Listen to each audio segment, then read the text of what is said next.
Okay. First things first, let's fix these controls.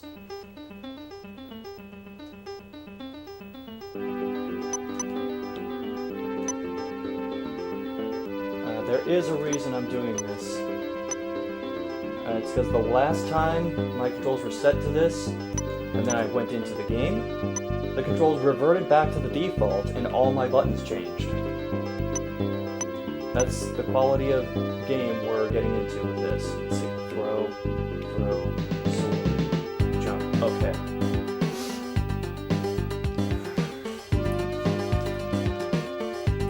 And 3, 2, 1, go! So, welcome to Dragon's Lair. I hate this game. It's an incredibly janky platformer. And I say it's incredibly janky because Dirk isn't a very good hero in this. When he's running around, he will slide absolutely everywhere. However, he is also part pinball, so I can use him to damage boost up certain sections. A big reason I changed my control scheme at the beginning is so I could have the jump and throw commands close to each other. That way it would be much easier for me to jump and do throwing attacks. Jumping in particular is a massive problem in this game. Hold on, damage boost. Ah, didn't quite get it. Whatever, we can keep going. Momentum is incredibly weird in this game. Sometimes damage boosts will work, sometimes Dirk will just die in the air and then fall. And that's actually going to be incredibly hard to manage later on, because sometimes when Dirk is jumping too close to a wall, he will stick to the wall and not actually jump. For now, though, we have an incredibly simple boss here at Gradient Manor.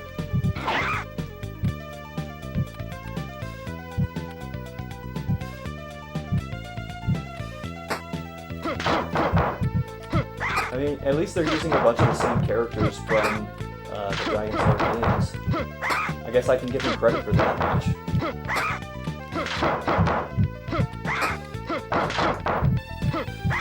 One more should do it. There we go. Now you get a password at the end of every boss fight in this game, and there are 4 total. It also sort of sets up a checkpoint for when you get a game over. When you get a game over, you go to the first stage after the last boss fight you completed. And I'm going to be safe and wait on this guy. That was one of the toughest jumps in the run. And of course he didn't do the circling fast enough, so now I got to manage this. Normally I would damage boost through that guy, but I have no health left. Your health maxes out at 4 hit points, and your extra lives max out at 3. And that becomes quite annoying later on. I have to wait for a moment for that platform to come back. Otherwise, if you just try moving back, getting momentum, and jumping forward, the platform resets its position, and you'll just fall and die at the end of the stage. That's another annoying thing about this game too, is most of the levels have multiple exits, which is why sometimes I'm going really out of the way to try and get to one of them. These exits will not just help you skip over certain levels, they'll also help you avoid dead-end levels. Because sometimes you'll get to a stage, you'll get to the exit, and then it'll just bring up a path that leads you in a big circle back into the stage you just finished. Dragon's Lair is kind of mean that way.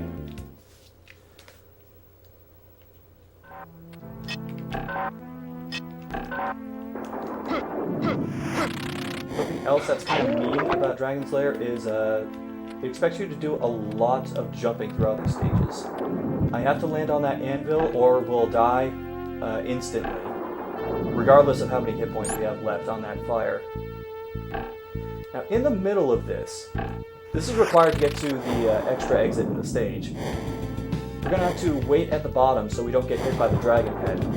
The dragon head spawn locations are random, so sometimes it'll just completely screw me over for whatever I'm trying to do for one of these levels. Like right now. That's another thing too, is detection for what you're trying to grab onto ropes is not very good. Not just trying to slide down it from that position, but also trying to grab onto them when you say launch out of the water. Tried doing what I could to dodge that one, but no such luck. It's okay, there are more extra lives later. And actually, this will allow me to do a certain damage boost a little later in the level.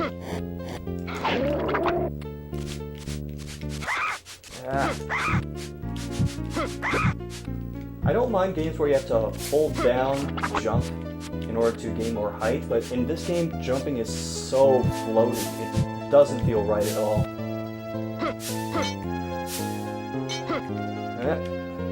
Okay. The Black Knight's attack patterns are random, and we're just going to damage boost through them. Now that exit is the normal exit. We have to go to the hidden exit, which is way back here.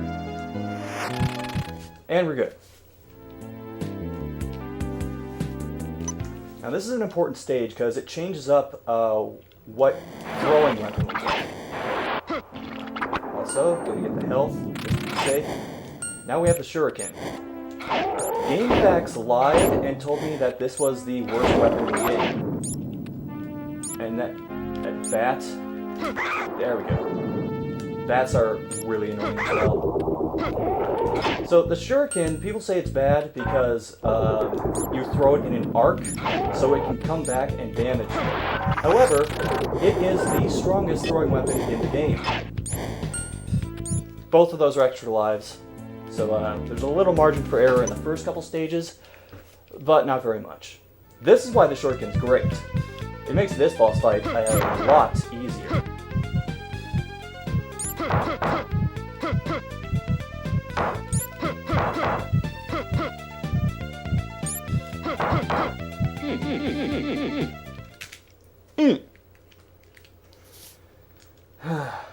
Passwords are the same every time, and if I remember correctly, passwords don't actually save what your sub-weapon is, so you can lose the shuriken that way. And this is a terrible, terrible level.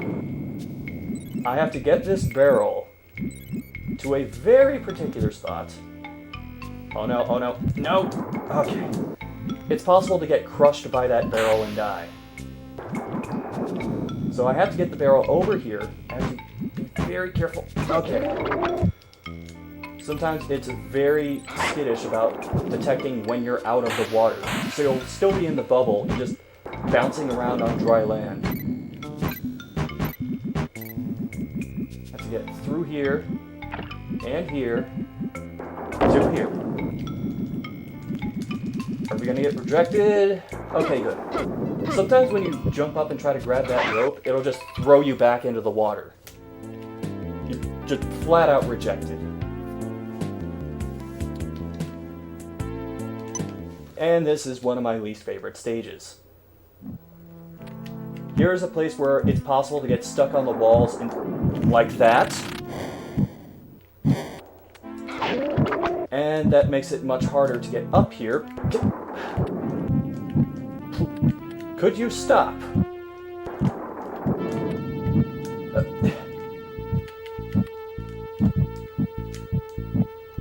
Okay, there, good. Finally. Great, very good, no yelling on the bus. You have to bounce across very particular locations.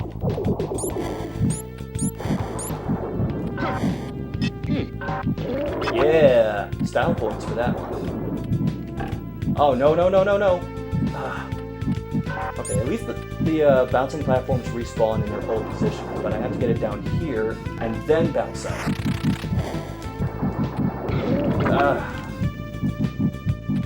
every bit of damage that I take when I don't want to hurts. Because I do a lot of damage boosting in this run.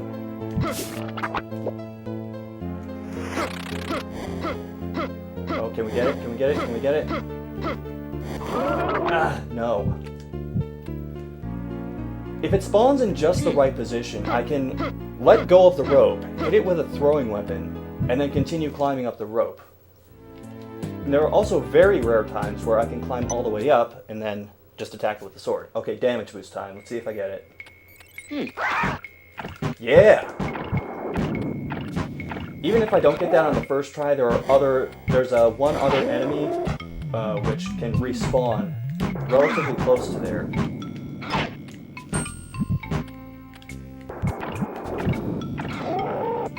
I'm trying to be very careful about this. Okay, we should be good. Main thing is just getting past that fish. That fish is like the gatekeeper for this stage, you know, other than that exploding barrel which covers up the exit. Okay, can I get it? Can I get it? Yeah, if you mash too fast, you'll just bop on the ceiling and fall back in. Water is incredibly annoying in this. Hope you're ready for the hardest stage in the game. Completely serious when I say that. And we're done. Let's go fight Death. So, with other sub-weapons, Death is a harder boss fight. But with the Shuriken, we can just stand here and spam throwing attacks.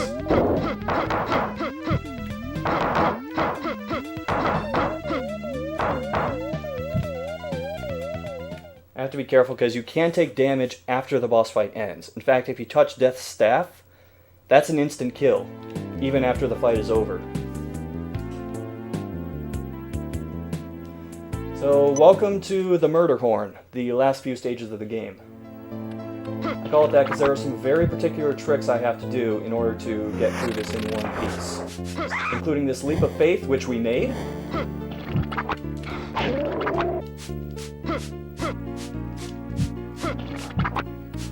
And now it's time to slip slide away. Good news, extra life, even though I think I was already maxed out on extra lives. It's still psychologically satisfying, if nothing else. Okay, we've got to push this floating platform all the way to the end of the stage to cross a gap we can't get past otherwise. I'm playing it safe and slowing down for the floating dragon heads, because they can really ruin my day.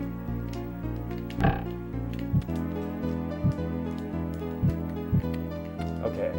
I have to be very careful here, because if I nudge it too fast, it'll fly off the screen and I will never see it again. We're good! Okay, we got another damage boost coming up in this stage. I'm going to take my time and wait for the dragon head to spawn. There you are. Because I don't want it interrupting what I'm trying to do. Okay, good. We got the kill.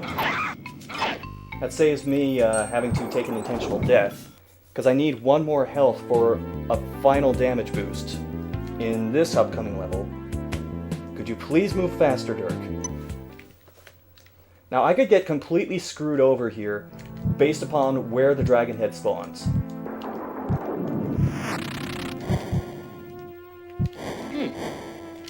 Okay, I'm just gonna play it safe, drop all the way down. This is another annoying thing. Dirk can get stuck inside the walls when there are moving platforms involved. Got through okay, though. And now we just run to the left. As long as I make sure to throw a dagger, we're fine. Now, the final battle's against Singe, but I'm going to take an intentional death, because Singe is not the real final boss. It's bats. The first few bats are set in stone on where they spawn, as are the snakes.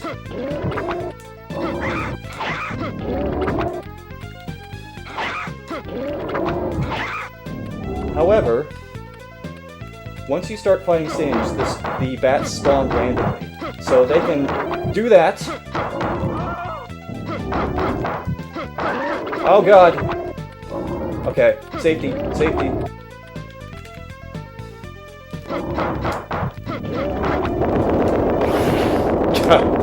I hate bats so much. And... Alright. Well, that's Dragon's Lair. Let's see if it soft locks when I try to skip this.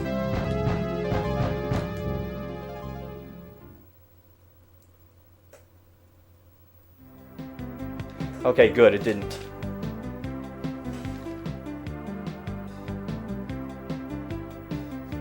Wait, what? Oh my god! Are you... What?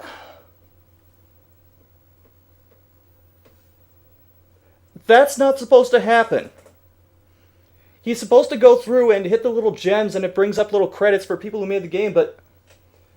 the timing was off? He didn't break the first one because he came up way short on it, and then he just ran off...